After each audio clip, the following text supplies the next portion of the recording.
Muito boa tarde, caríssimo ouvinte da Rádio Alta Tensão, e sejam muito bem-vindos a mais uma emissão dos Amigos à Conversa. Como sabem, chamo-me Vítor Silva e tenho na minha companhia o Paulo Furtado, mais conhecido por The Legendary Tiger Man, que certamente vocês todos conhecem. Olha, Paulo, muito obrigado por estar aqui comigo para esta pequena conversa. Obrigado eu pelo convite. Olha, se calhar até seria bom voltarmos um pouquinho ao início da tua carreira, fazer aqui um breve resumo, depois para voltar e falar um pouco mais aí sobre o teu último álbum que lançaste no ano passado. Tu começaste uma coisa que se calhar para muita gente também não sabe, curiosamente, tu nasceste em Moçambique. Não é? Nasceste em Moçambique, tiveste lá os teus dois primeiros anos de vida, não é? Sim. Tu já chegaste a regressar novamente ao sítio onde tu nasceste, em Moçambique? Regressei a Moçambique em 2017, creio, e numa coisa que foi muito interessante. Estive a fazer a banda sonora e tive um papel como ator também num filme que eu acho que foi o topo da minha carreira como ator, que eu obviamente não sou ator, tenho um respeito enorme pela carreira de ator e portanto não me considero ator, mas fiz de pai do Eusébio, Laurindo da Silva Ferreira, num filme chamado Ruth. Conheço. E fiz a banda sonora e também houve uma parte que foi gravada lá com uma série de músicos incríveis na Mafalala e foi uma experiência muito incrível, infelizmente muito curta. Foi basicamente só trabalho. Na altura tinha concertos antes e depois e portanto não consegui ficar mais tempo em Moçambique. Mas gostei muito de voltar e gostei muito de sentir a vibração da cidade. Pois, e sentir também as tuas raízes, não é? Que foi lá que tudo começou para ti. Mas, curiosamente, nesse filme de Ruth, que eu também de vez em quando faço alguns trabalhos de representação, também não me considero mesmo um ator, também não tenho formação de ator, mas de vez em quando faço assim algumas coisinhas porque gosto. E nesse filme de Ruth também fiz aí uma pequena participação, mas foi mais em figuração. Uma figuração especial, também cheguei a fazer, mas foi cá em Portugal, não foi lá em Moçambique. É curioso. Mas tu também, além dessa pequena participação que tu fizeste como pai do Eusébio, também fazes diversos videoclipes, não é? Por isso também já estás mais do que habituado a estar à frente das câmaras, com todos esses anos que já tens de carreira, é normal que já estejas mais do que habituado também a estar atrás das câmaras, ainda assim, mas sim. Mas nos videoclipes também és tu que vais coordenando tudo, tudo que se vai fazendo. Sim. Pronto, então, quiçá também daqui a algum tempo vimos o The Legendary Tiger Man como realizador, não é? Nunca se sabe, não é? Sim, já aconteceu algumas vezes. Já aconteceu também. Ótimo, boa. Mas agora, voltando então aí à música, como é que tu descobriste, acredito que já aqui em Portugal, não é? Que não foi com 2 anos em Moçambique que tenhas descoberto, que gostavas muito da música e que era isso que também querias começar a explorar mais? Depois tu começaste aí com a tua primeira banda, que foi o Stadio Boys, em 89. Não é? Sim, na realidade acho que os Stadio Boys começaram em 90. Não foi em 90, porque assim tinha pesquisado que marcava 89, por isso é que eu estava a dizer. É possível que tenha acontecido qualquer coisa em 89. Tinha mais a lembrança de 90. Se bem que antes já tinha tido algumas bandas de garagem e já tinha tocado, mas na realidade eu acho que até aos Stadio Boys e até ali em meados de 90, a minha...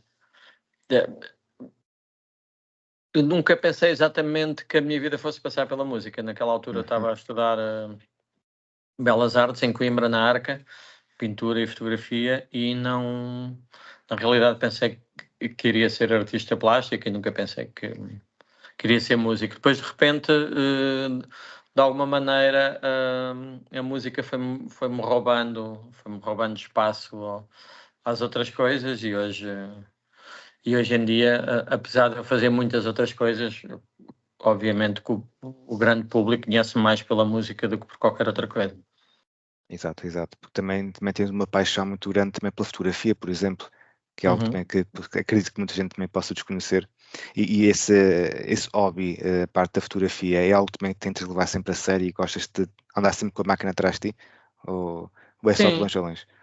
Sim, eu gosto e tenho muita coisa em arquivo que ainda não saiu. Tenho algumas coisas que já saíram em livro ou em colaboração com outros fotógrafos ou não. E acho que é sempre alguma coisa que me vai sempre acompanhar, como o cinema, como eventualmente a poesia também. Há muitas coisas que tenho feito e que nunca editei, mas eu acho que há sempre muita coisa que vai acontecendo e que muitas vezes, às vezes também acontece fora de Portugal e que não, sei lá, muitas instalações que às vezes faço que não passam por Portugal, ou coisas que não são vistas cá, mas que vão acontecendo um bocadinho por todo o mundo e que são coisas que também me dão muito prazer e que me realizam como artista. Muito bom, muito bom. Então aí com Stadio Boys, disse que será então em 90 que terá começado se calhar um pouco mais a sério, que tinha visto 89, mas aí como é que foi também esse sair se calhar um pouco mais das bandas de garagem que tinhas começado então, depois para começar assim algo um pouco mais a sério, aí com Stadio Boys? O Stadio foram uma coisa que foi muito impactante a nível local, em Coimbra, numa primeira fase. E depois permitiu-nos viver uma espécie de sonho americano, que era uma coisa que sei lá, que parecia muito difícil para 5 pessoas que estavam baseadas em Coimbra e cujas referências eram bandas bastante alternativas dos Estados Unidos, e de repente esse mundo abre-se e fazemos uma série de tours e temos uma série de discos editados nos Estados Unidos. Conhecemos uma série de heróis como o Gelo Biafra, como os Ramones. Conhecemos, de repente estamos a perceber que esse mundo é real e que é um mundo possível. E eu acho que isso de muitas maneiras veio mudar não veio mudar, porque eu já acreditava bastante nisso. Sei lá, com Teddy Boys passava semanas, desculpa, está aqui, Não aqui faz um mal. gato sempre a passar a cauda, vai aparecendo. Mas com os Teddy havia sempre... Eu sempre acreditei que nós íamos conseguir alguma edição internacional. Nunca pensei que o nosso mundo ou que a nossa vida fosse passar em Portugal, até porque não tínhamos muito público cá, não havia muita gente que gostasse do que nós fazíamos, e se calhar porque era uma coisa bastante alternativa e que precisava de mais massa crítica, não é? Precisava de mais gente para ouvir. Mas desde sempre eu enviava sempre cassetes, enviava sempre uma série de gravações para uma série de editoras, até que de alguma maneira isso deu frutos e o facto de isso ter acontecido deu-me realmente esta perspectiva de que qualquer coisa é possível, de que tu podes de repente estar em Coimbra, ou podes estar em Lisboa, ou podes estar num sítio qualquer e de repente podes ter uma carreira mundial. E isso sempre foi alguma coisa que me incentivou muito, depois mais tarde, obviamente, a continuar a carreira e a continuar a apostar na carreira internacional. Exatamente. Tu nessa altura não eras vocalista da banda, não é? O vocalista era o Tony Não, Fortuna. era guitarrista, exatamente. Eras guitarrista, compositor, letrista, também compunhas diversas músicas também com Vítor Torpedo, que também pertencia à banda, grandes nomes também aqui da música nacional. Acredito também que tenha fortalecido muito também as bases na música, também pertencer também aqui aos Stadio Boys, não achas? Mesmo a nível de concertos e afins, deu-te aí um englobar diferente da tua visão da música. Sim, eu sempre fui uma pessoa de fazer coisas, não é? Em qualquer atividade que eu faça. Eu sempre fui um fazedor, ou seja, as pessoas têm sempre aquela ideia dos músicos boémios, e obviamente havia boémia, havia essas coisas todas, mas havia um foco muito grande e havia uma vontade muito grande que as coisas acontecessem. E eu sempre fui essa pessoa dentro do grupo. Acho que trabalhávamos todos bastante, mas eu era mais essa pessoa que tinha esse foco trabalhar diariamente, logisticamente, em fazer as coisas acontecer. Muitas vezes nas logísticas, se não havia concertos, organizavam-se concertos, tratavam-se as licenças, faziam-se essas coisas todas. Portanto, houve essas lições todas de que tu realmente não precisas de ninguém para que as coisas aconteçam. E isso, em muitas partes da minha vida e da minha carreira, foi muito útil, porque há muitos momentos em que tu não tens management, ou não tens managers em países onde tu queres estar, ou não tens editoras em países em que tu podes estar. Isso não tem que ser um problema, é uma possibilidade de fazer as coisas acontecer e de fazer as coisas funcionar. Exatamente. Por ti mesmo, não precisas mais de ninguém. Exatamente, assim que é por vezes são os degraus um pouco mais altos que é preciso conseguir subir e conseguir avançar ou até partir umas paredes para conseguir aí abrir novos horizontes. Então os Stadio Boys finalizaram, terminaram a atividade no ano 2000, que terminaram, apesar que depois em 2013 ainda lançaram aqui um DVD-CD, né, Os Filhos do Teddy, o Voodoo Jungle, e mesmo também em 2017 mais um LP. Era todo material que foi gravado sim, que antes. já estava antes, não é? E há coisas ainda que não saíram também. Pois acredito que tenha ficado muito material na gaveta. Sim. Exato. E depois tu então, no ano 2000, fundaste os Ray-Gun, não é? Nessa altura. Como é que foi nessa altura também decidires, vamos então agora a fundar os Ray-Gun, a fazer aqui uma coisa um pouco diferente daquilo que estamos aqui a fazer antes? Sim, na realidade surgiu tudo mais ou menos ao mesmo tempo. Em 99, no verão já foi. de 99, eu comecei a ensaiar Ray-Gun e Legendary Tiger Man mais ou menos ao mesmo tempo. Ok. Tiger Man levou um bocadinho mais a ser público. Ele veio um bocadinho mais a achar que aquilo era alguma coisa, era uma coisa que me dava prazer, mas não tinha certeza se queria fazer aquilo ao vivo e se queria que aquilo fosse de facto alguma coisa que fosse público. E foi mais ou menos no momento em que os estádios estavam a acabar e já estávamos um bocadinho desligados e estávamos com, acho eu, caminhos bastante diferentes e ideias bastante diferentes daquilo que queríamos fazer na música. E acho que foi uma coisa natural, não é? As coisas foram esfriando de um lado e foram se tornando excitantes do outro. E para mim, o Ray-Gun foi sempre um laboratório muito importante, que sempre havia uma série de coisas que eu gostava, desde hip-hop, a soul, uma série de outras coisas que não tinham muito espaço em Teddy Boys e que de alguma maneira eram coisas que eu queria explorar em Ray-Gun e que fui explorando e que foram criando a sonoridade da banda e foram criando também a carreira internacional da banda. No momento, acho que há um momento no Eclesiastes 11 em que fazemos algo que não está propriamente a acontecer em lado nenhum do mundo, que é uma mistura de punk e de alguma eletrónica com gospel e rock and roll. Então acho que eram mundos que estavam muito separados e que de alguma forma foram criando uma sonoridade que não estava a acontecer em lado nenhum e isso acho que nos deu abriu-nos portas em muitos sítios. Boa. E acredito também que tanto o Stadio Boys como agora o Ray-Gun também começaste aí, fundaste e começaste com umas ideias diferentes, que também tenha feito o que é agora também o The Legendary Tiger Man, não é? Que depois já vinha de trás também, mas acredito que tenha acrescentado muita coisa também com essas experiências que vocês foram fazendo também aqui nos Ray-Gun. Sim, Tiger Man é um projeto um bocadinho peculiar, porque sempre foi uma coisa totalmente minha, não é? E uma coisa em que eu explorava muito conceitos também que às vezes não tinham a ver com música, às vezes, sei lá, por exemplo, antes do Misfit, antes de ser o Misfit, que foi o primeiro disco gravado com banda, sai um filme, o Fade Into Nothing, que é basicamente o que vem a inspirar numa road trip e num road movie, que vem inspirar o disco todo, que é escrito em 3 semanas mais ou menos entre Los Angeles e Death Valley.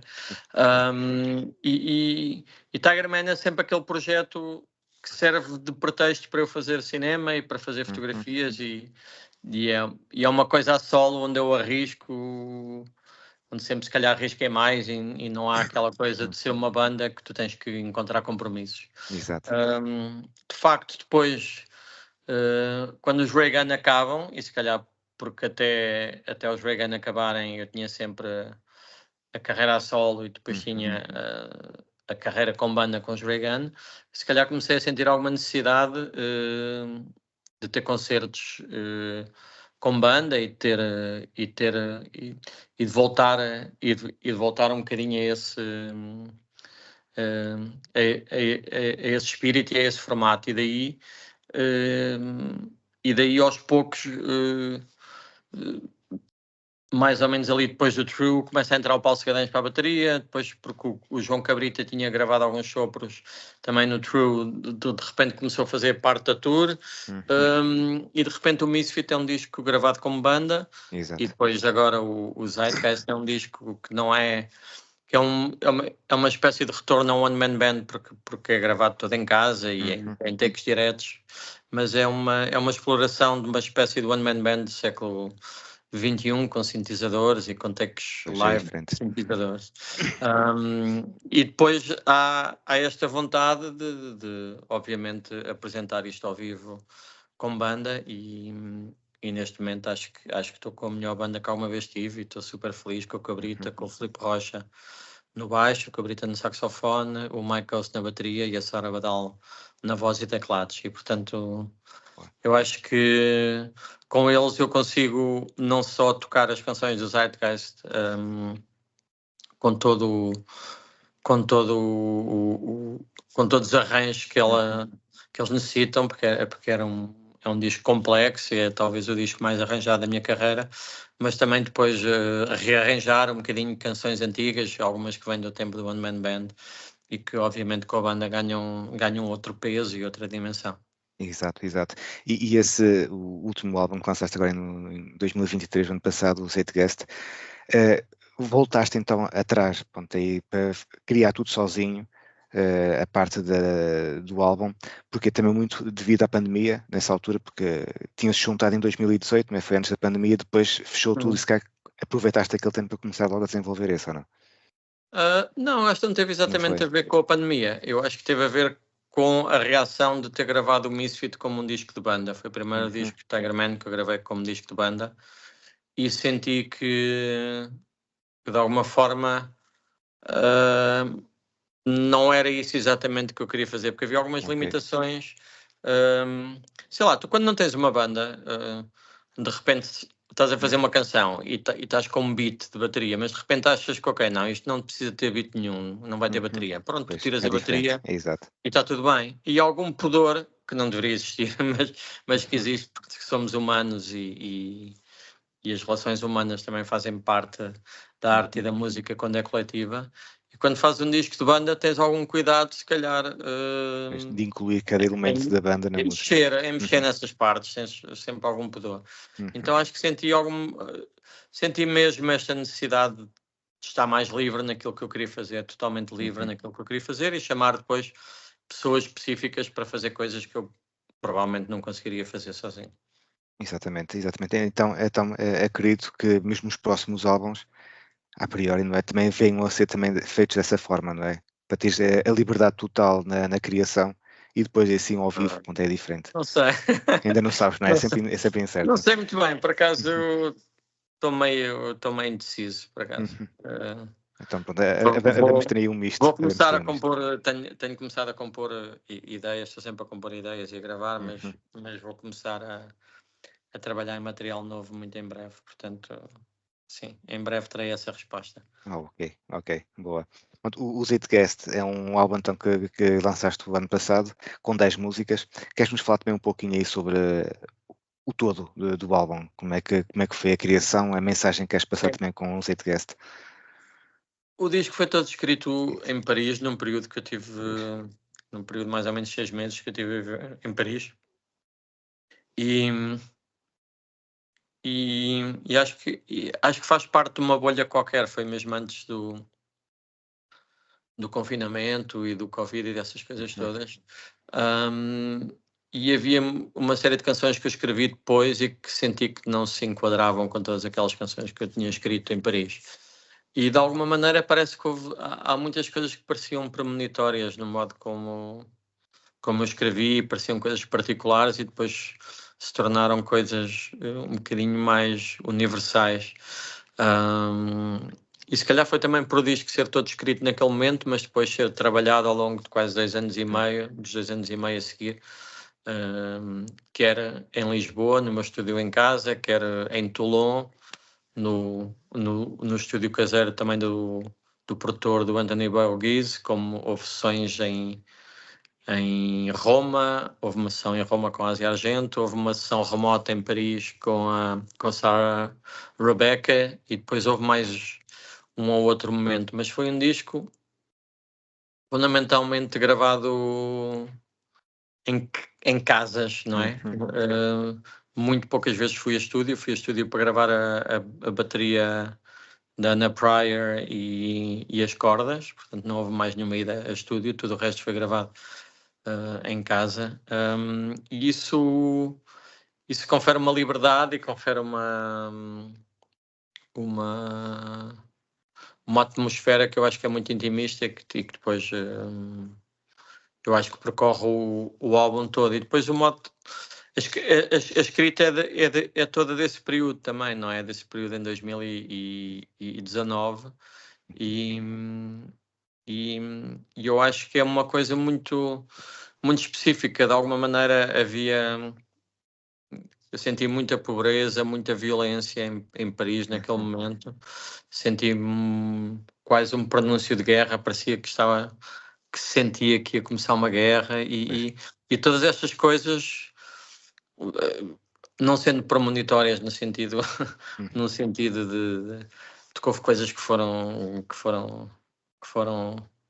realmente previstas ou quer que seja, ou há um ambiente qualquer de coisas que eu estava a viver de um ponto de vista pessoal naquele momento que de facto se tornaram um bocadinho universais, quer com o Covid e com todas as coisas que nós vivemos a seguir, com todas as inseguranças que passámos naquele momento e depois com toda a sequência de guerra e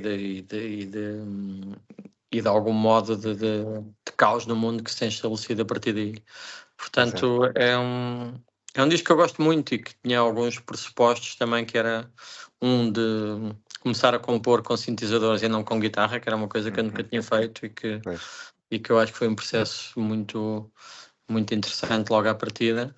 E depois também queria juntar dois mundos que normalmente não estavam juntos até este disco, que eram um universo que tem mais a ver com as bandas sonoras que eu faço para cinema e teatro, e este mundo mais rock and roll que eu faço como Legendary Tiger Man, e que eu achei que era o momento de juntar, e provavelmente esses dois mundos eu acho que daqui para a frente irão seguir juntos, porque acho que é o que faz sentido, é juntar todos estes universos que muitas vezes acabam por ser mais livres no cinema, e que em Tiger Man às vezes, se calhar antes deste disco, tinha uma ideia que a coisa tinha que ser de uma determinada maneira, ou que tinha que ser mais rock, ou que tinha que ter guitarras, e de facto não tem, pode ser aquilo que tu quiser.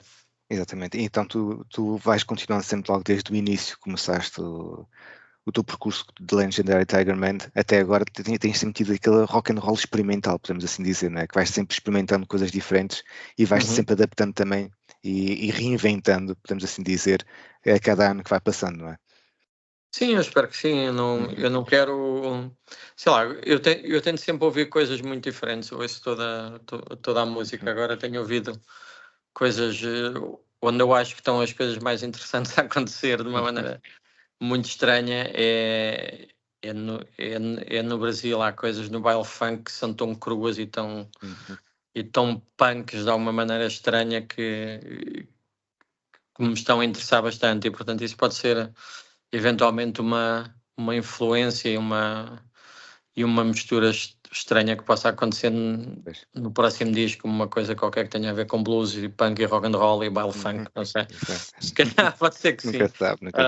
Se calhar não, mas por exemplo é um género que eu tenho ouvido bastante nas últimas semanas e que me tem surpreendido bastante pelas sonoridades e às vezes pela aparente simplicidade, mas que nota uma grande inteligência uma grande coisa espontânea também. Eu acho que a espontaneidade é uma coisa muito, muito importante na música e não... Às vezes perde-se um bocadinho de tempo na Europa a racionalizar demasiadas coisas e acho que em África e no Brasil as coisas são muito mais diretas e são muito como o punk era direto na Europa, não é? Ou na América ou rock and roll, e às vezes esse lado mais direto já não está exatamente nos mesmos sítios onde estava nos anos 70, ou nos anos 90, ou nos anos 2000. Exato, e também é bom também tentares também reacender um pouquinho também essa parte que é sempre interessante e também faz parte também da cultura musical. Uma coisa que tu que agora a referenciaste também que é parte das bandas sonoras, não é? Que tu tens estado sempre aí muito inserido nas bandas sonoras e até já ganhaste 2 prémios Sofia em 2 filmes aqui que saíram. Curiosamente, tudo mesmo realizador do Rodrigo Areias, curiosamente, quando foi do Ornamento e Crime e também a Estrada de Palha. Como é que quer fazer música? É quase um álbum, podemos quase dizer que é quase um álbum que estás aí a fazer para aquele filme, para uma banda sonora. É completamente diferente do que as tuas músicas que fazes, não é? Atualmente pode ascender a Tiger Man, são coisas É dispares. completamente diferente, aliás, e eu como compositor de bandas sonoras não acho que tenha uma assinatura, ou a assinatura que eu tenho é não ter assinatura da realidade. Ou seja, eu gosto de me reinventar de uma maneira muito mais profunda a fazer uma banda sonora. Eu posso fazer uma banda sonora só com ruídos, se achar que aquilo é a melhor coisa para o filme, por exemplo. Houve uma curta que eu fiz que uma grande parte da banda sonora era um esfregão num gongo, captado de uma determinada maneira. Isso produzia umas sonoridades que criavam uma tensão que era muito importante e relevante para o filme. E, portanto, o meu grande desafio, sempre que começo uma banda sonora, especialmente nas longas, é perceber qual é que é a sonoridade, encontrar uma sonoridade, perceber qual é que é a visão do realizador, também porque, obviamente, no cinema a música não é o centro de nada, não é? Um departamento que é tão importante como, provavelmente, o guarda-roupa, a fotografia... Claro. Qualquer outro departamento, não é? E, portanto, isso apesar é uma que a coisa que me música interessa. é algo que vai prender, pode vir a prender também muito o espectador, não é? Dependendo da música, pode agarrar ainda muito mais aquilo que está a acontecer na tela. Pode, e acho que agarra, e no teatro é a mesma coisa, só que tem que estar em coordenação com tudo o resto, não é? Tem que estar em coordenação com uma visão maior que não é a minha, não é? Do realizador. Depois, claro que eu posso defender a minha, eu posso ter... Muitas vezes já aconteceu em filmes eu ter uma visão que não é exatamente a do realizador em relação ao que deve ser a música, mas obviamente que se não é possível encontrar consensos no final, a visão maior é do realizador, não é? A obra é dele. Mas eu acho que há sempre este desafio, que é um desafio grande e que é muito maior do que compor, que é o que é que pode ser a sonoridade, que instrumento de realização é que vai ser usada, se vai ser uma coisa eletrónica, se vai ser uma cena de cordas, se vai ser uma coisa orgânica, se é uma mistura disto tudo, se é uma coisa mais abstrata, se é, sei lá, há muitos caminhos e às vezes encontrar a sonoridade certa para cada filme e que eu gosto que seja completamente diferente e que seja única. É o meu maior desafio, é uma coisa que eu cada vez mais adoro fazer e cada vez mais tenho feito, felizmente. Exato, porque aí nas bandas sonoras tudo é possível, não é? Podes pegar aí qualquer coisa e fazer mesmo aí a banda sonora. E já agora na banda sonora, para tentar perceber aqui melhor como é feita aí a parte da banda sonora, o realizador então fala contigo e mete o filme na mão, não é? Que já está feito nessa altura, não é? A parte do segmento do filme, falta só depois a parte sonora. E aquilo, acredito que tenhas um prazo bastante apertado, se calhar, para conseguir ter a noção daquilo que é necessário fazer, até ter mesmo tudo feito logo a entregar ao realizador, não é? Sim, quer dizer, os prazos maiores ou mais pequenos são sempre apertados, porque queres sempre fazer o melhor possível, não é? E há sempre pressões para que as coisas façam, mesmo quando há 2 meses para fazer uma banda sonora, as coisas acabam sempre por ser um bocadinho sempre até à última da hora e muito trabalho. Mas muitas vezes o processo começa antes. Por exemplo, eu tenho um projeto grande de um filme internacional que vou compor algumas coisas antes de se filmar o que quer que seja, e para dar algum ambiente e para inspirar de alguma forma durante as filmagens e dar logo algum ambiente. Portanto, há muitos processos diferentes de fazer a coisa, mas normalmente começa com um guião, ler um guião, eu gostar do guião ou não, e depois a partir daí discutirmos, eu apresentar-me uma ideia em relação ao que é a banda sonora, e depois discutir com o realizador, às vezes com o realizador e o produtor, o que é que se é exatamente esta a direção, afinarmos uma coisa ou outra, mas normalmente costumo ter bastante liberdade, e quando não tenho muita liberdade a fazê-la, normalmente não costumo aceitar os trabalhos, mas é uma coisa que eu cada vez mais gosto e que eu acho que o meu futuro como músico vai passar cada vez mais por aí. Boa. Isso é fantástico. E acredito que se dê um gozo extraordinário, não é? A fazer essas bandas sonoras, mesmo na parte da realização. Acredito que seja muito diferente e fantástico. Porque o que me agrada mais aqui também, às vezes, é que, de facto, nem sou eu o foco da coisa, nem é a música, não é? É só mais... de facto, é um trabalho coletivo, é muitos departamentos a darem o seu melhor para que uma visão de uma determinada pessoa se torne uma visão coletiva de uma série de artes e métiers e de vontades de comunicar. Tal e qual. Mas por vezes até determinada sonoridade fica associada a determinado ator, às vezes, naquele filme, não é? Que fica tão agarrado que fica mesmo ali fincado, e é fantástico. Outra coisa que também acredito que seja ainda diferente ainda também foi aquilo que tu fizeste em 2021 para a peça Andy, do realizador norte-americano Gus Van Sant, que também compuseste a parte sonora toda de uma peça de teatro, que acredito que seja completamente diferente também do que fazeres um filme, da banda sonora de um filme. Às vezes não é assim tão diferente. Há muitas peças de teatro, já tenho e fiz também a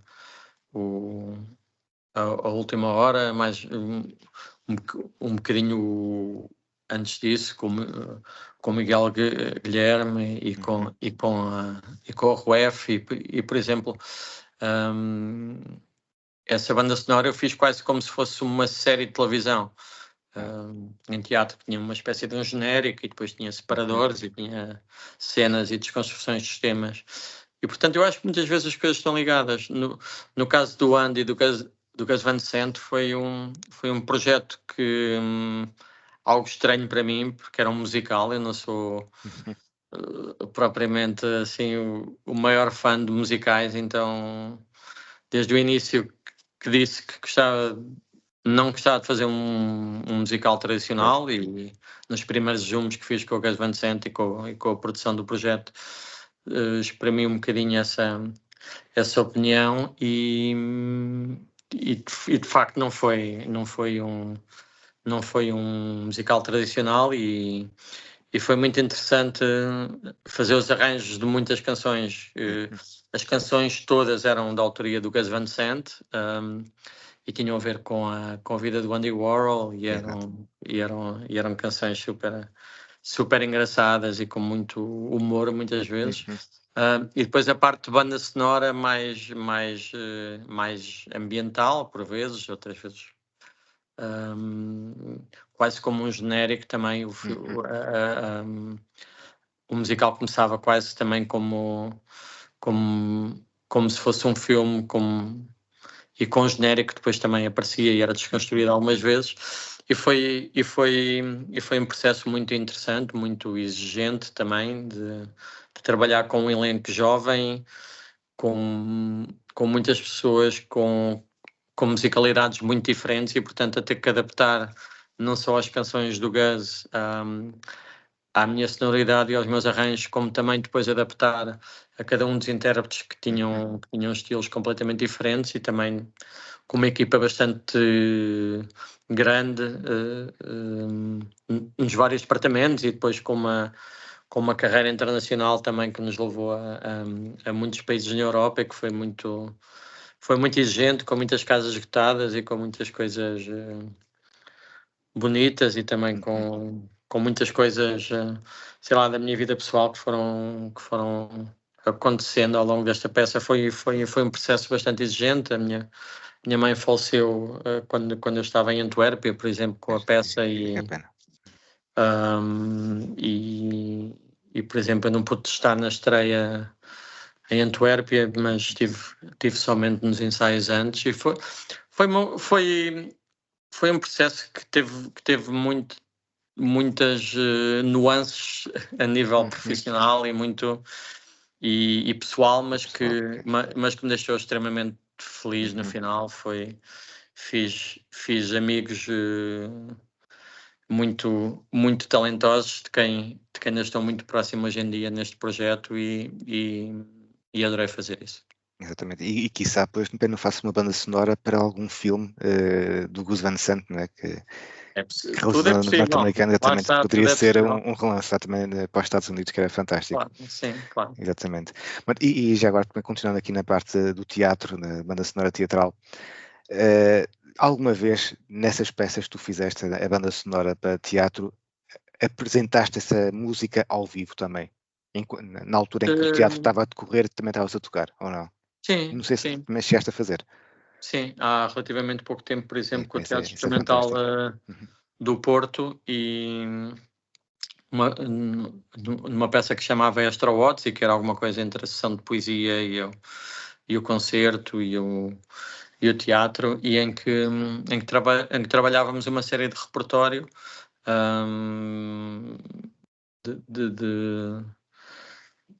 fundamentalmente da música amplificada, de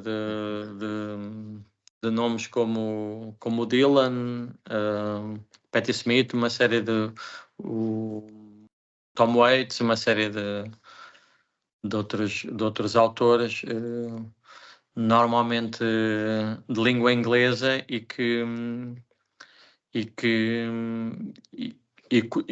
cuja base era um livro que se chama exatamente Extra Watts, e que é uma tradução para português de uma série de canções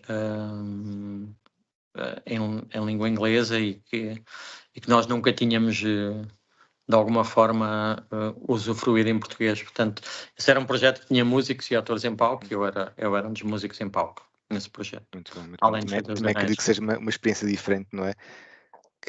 Claro. Mesmo o público e tudo, é tudo muito diferente em relação a um concerto que tu fazes, que estás em cima do palco na mesma, mas já é algo completamente diferente. E é algo que tu achas que gostavas de voltar a repetir? Acredito que seja uma experiência interessante. Sim, eu acho que sim. Havendo os projetos certos para isso, porque o teatro exige muito tempo, Exato. E de facto eu gosto muito de fazer música para teatro, porque acho que a influência que a música tem sobre a encenação e sobre os atores é bastante maior do que... Porque normalmente eu começo a trabalhar no teatro, começo a trabalhar antes, no momento da criação, começa-se também a trabalhar a música, portanto acho que acaba por ser uma influência maior do que muitas vezes é possível no cinema. Pois. Ok.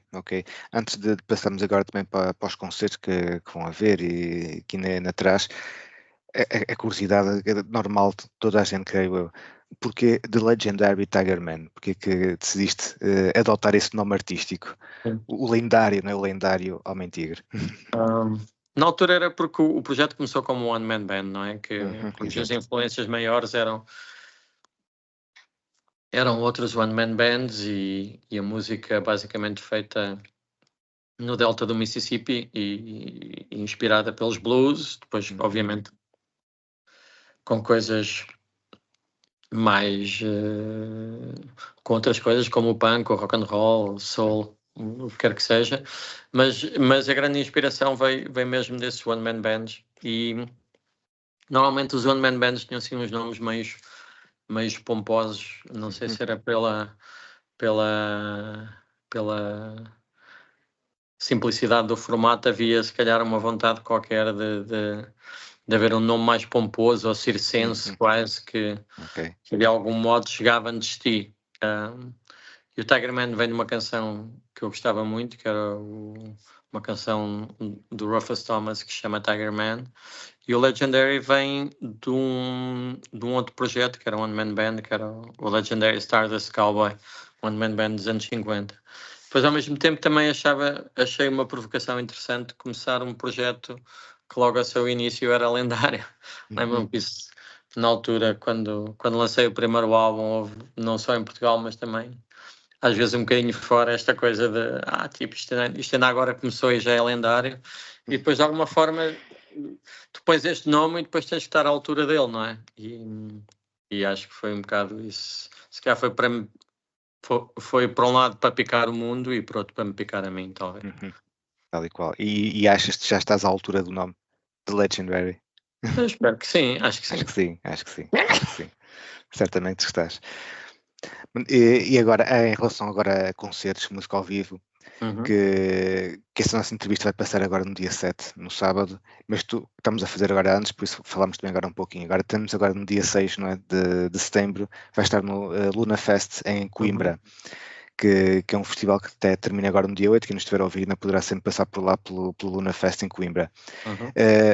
É o próximo festival, é o próximo concerto que irás ter, certo? Agora, não, em antes breve, toco no F, toco no Festival F em Faro, depois toco no Luna em Coimbra e no dia a seguir toco no Avante. No Avante. Portanto, vai ser assim uma sequência de 3 concertos e 3 concertos que são em sítios muito diferentes, mas 3 sítios que eu gosto muito e que me dizem muito. Portanto, estou super entusiasmado com este fim de semana. Exato, e em relação a esses concertos, que são 3 festivais grandes, podemos assim dizer, o Luna Fest não é assim tão conhecido, mas também já engloba também muita coisa. A nível de preparação de concerto, é idêntico a preparação, que já tens o alinhamento todo feito, sempre idêntico para cada um deles, ou vais fazer variações e algumas coisas, algumas surpresas ou algo do género em alguns desses concertos? Não, eu tenho sempre um leque de canções que estão ensaiadas e que estão preparadas, quer com os técnicos, quer com a banda, e que podem ser tocadas a qualquer momento. E há relativamente pouco tempo, há 2 semanas, foi nos últimos concertos, adicionei uma série de outras canções a esse leque. Portanto, os sets vão ser bastante diferentes, acho eu. E eu gosto muito de fazer os sets em cima da hora e em cima dos concertos e sentir um bocadinho o espaço e o público e fazer o mais próximo possível da hora de concerto. Boa. E outro concerto que também irás ter, mas já um formato completamente diferente e muito mais intimista, será no dia 13 de setembro, inserido no Muscarium, na 10ª edição do Muscarium, através do Teatro Mosca. Teatro Mosca, nós também temos uma parceria, somos um dos media partners do Teatro Mosca, que vai ser na Adega Viúva Gomes. Acredito que a nível de ambiente e mesmo o concerto, que leva muito pouca gente, é muito mais intimista, que seja algo completamente diferente para ti também, que seja uma forma muito diferente de fazer concertos, não é? Eu adoro, isso é a coisa que eu mais adoro nos concertos, esta coisa diferente e que vem ainda. Acho que a primeira vez que eu experimentei isso, acho que foi com Teddy Boys também. Lembro-me perfeitamente de uma vez tocarmos em São Francisco, no Fillmore, num sítio com mais uma série de bandas e estarmos a tocar, não sei, talvez 1500 pessoas ou qualquer coisa assim, em São Francisco, e no dia a seguir estamos a tocar numa cidade qualquer que já nem me lembro do nome, pequena, e estávamos a tocar talvez para 10 pessoas ou qualquer coisa, e eu curti tanto o concerto para 10 pessoas como curti o outro. E isso é uma coisa que tu aprendes a cultivar e que tu... Há um enorme respeito que eu tenho pelo palco e que eu tenho pelo público, sejam poucos ou muitos. Acho que muitas vezes a entrega até é maior quando são menos, de alguma maneira estranha, porque mais próximos. E é uma coisa mais intimista e mais próxima. E, portanto, eu tenho uma relação muito próxima também com o Teatro Mosca e já colaborei, já fiz a banda sonora Ned Kelly, uma produção do Teatro Mosca com a Austrália e admiro muito o Teatro Mosca, e portanto é a segunda vez que eu toco no Moscário e fico super feliz. Tivemos a pensar em vários sítios e foi um sítio que mal me foi sugerido, eu adorei e me relaciono.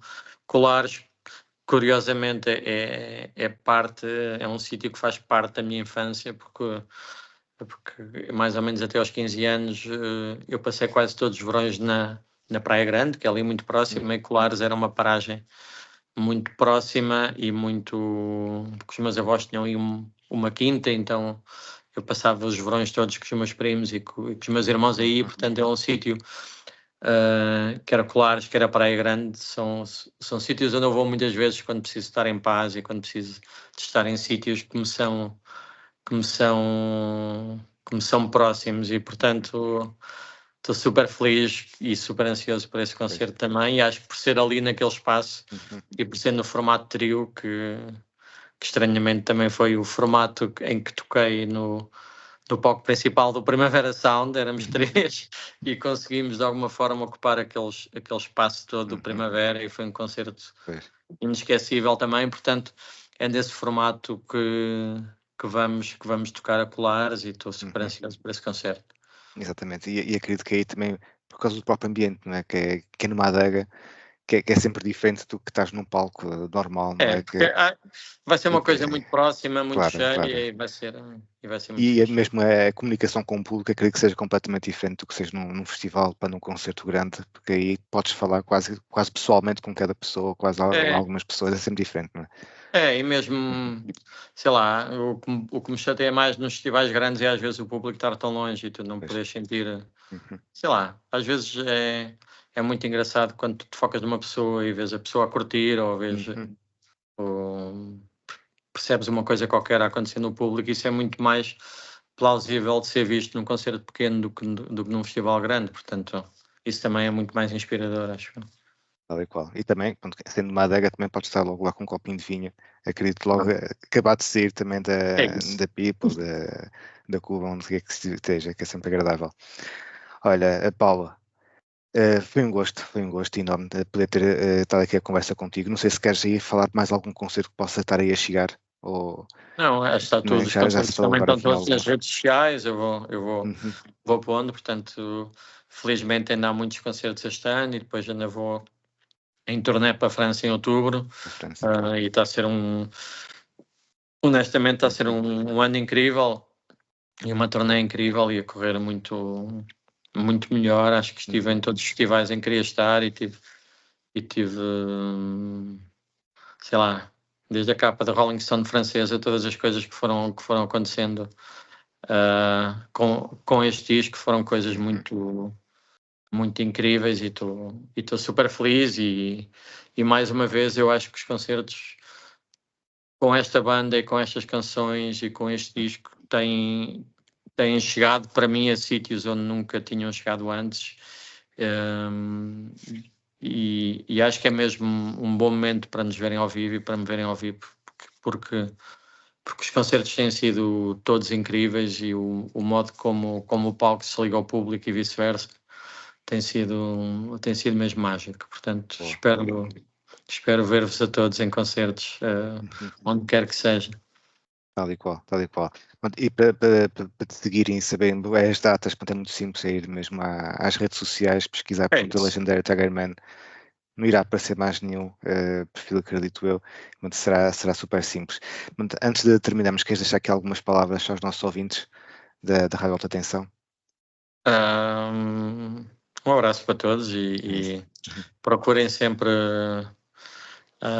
Eu acho que a arte é uma coisa que muitas vezes não só nos torna melhores pessoas, como nos constrói de uma maneira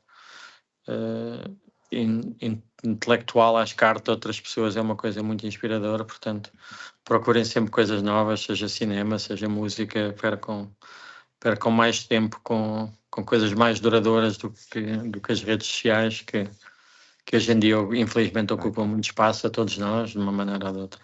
e não me estou por fora disto.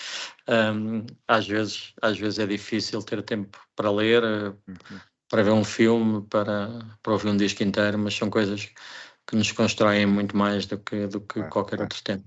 Claro, apesar que para vocês, essencialmente para os artistas, as redes sociais agora também são uma porta muito importante, que vocês têm de mesmo perder algum tempo lá também, não é? Para estarem mais próximos também do público.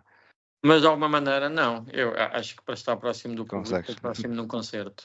Acho que não há rede social. Aliás, as redes sociais crescem sempre muito quando há bons concertos. Isso quer dizer muito sobre. Esses é que são os momentos em que eu estou próximo do público e a minha proximidade para com as pessoas é pela minha música e não exatamente pela minha comunicação, acho. Ok. Olha, Paula, muito obrigado, muita sorte agora para a continuação dos concertos deste último álbum e também, claro, que muita sorte também agora para a criação do próximo álbum e das próximas músicas que aí virão, que já estamos aqui ansiosos para ver novos trabalhos também de Legendary Tiger Man. Muito obrigado.